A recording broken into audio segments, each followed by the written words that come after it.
16 বছর পরে town hall মাঠে জেলা বিএনপির সম্মেলন, তাই ব্যাপক উৎসাহ উদ্দীপনার মধ্য দিয়ে যোগ দেন চুয়াডাঙ্গা জেলার তৃণমূলের নেতারা। সম্মেলনের উদ্বোধন করে বিএনপি মহাসচিব আওয়ামী লীগের দুঃশাসনের কথা তুলে ধরেন। আওয়ামী লীগকে কখনো গণতান্ত্রিক দল বলবেন না, আওয়ামী লীগ গণতান্ত্রিক দল নয়। আওয়ামী লীগ একটি পুরোপুরি ফ্যাসিবাদী দল, আওয়ামী লীগ গণবিরোধী দল, আওয়ামী লীগ গণতন্ত্রের বিরোধী একটি দল। আমরা এখন তরুণদের হাতে নেতৃত্ব দিতে চাই, রাষ্ট্রের দায়িত্ব দিতে চাই।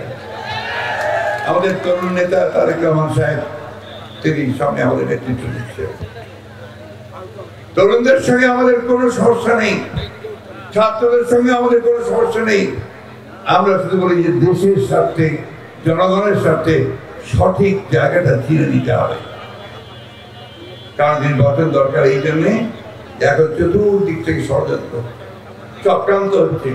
এই চক্রান্ত ষড়যন্ত্রকে মোকাবেলা করে দিতে পারে একমাত্র জনগণ, আর সেই জনগণের প্রতিনিধিত্ব পার্লামেন্টই পারে তাকে সুষ্ঠুভাবে সামনের দিকে এগিয়ে। অন্তর্বর্তী সরকারের সংস্কার নিয়েও কথা বলেন মির্জা ফখরুল ইসলাম আলমগীর। আমরা অবিলম্বে কয়েকটি সংস্কার চাই। আমরা নির্বাচন ব্যবস্থা সংস্কার চাই, আমরা প্রশাসন এবং পুলিশ বাহিনীর সংস্কার চাই, আমরা বিচার বিভাগের সংস্কার চাই, আমরা অর্থনীতির ন্যূনতম যে সংস্কার দরকার তা চাই, যে নির্বাচন দিয়ে তাদের হাতে ভবিষ্যতে যে সংস্কারগুলো দরকার তা নিশ্চিত করার জন্য।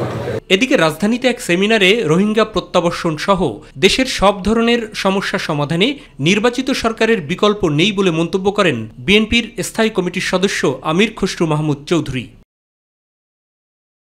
অন্যদিকে রাজধানীর মহাখালীতে ছাত্র গণ অভ্যুত্থানে শহীদ হওয়া নাফিজের পরিবারের সাথে সাক্ষাৎ করতে গিয়ে শেখ হাসিনা সরকারের নির্মমতার কথা তুলে ধরেন বিএনপির সিনিয়র যুগ্ম মহাসচিব রুহুল কবির রিজভী আহমেদ। একজন ব্যক্তি তার শুধু ক্ষমতায় থাকার জন্য এমন কোনো পন্থা নাই অবলম্বন করেনি। মাহবুব সৈকত, মাই টিভি, ঢাকা।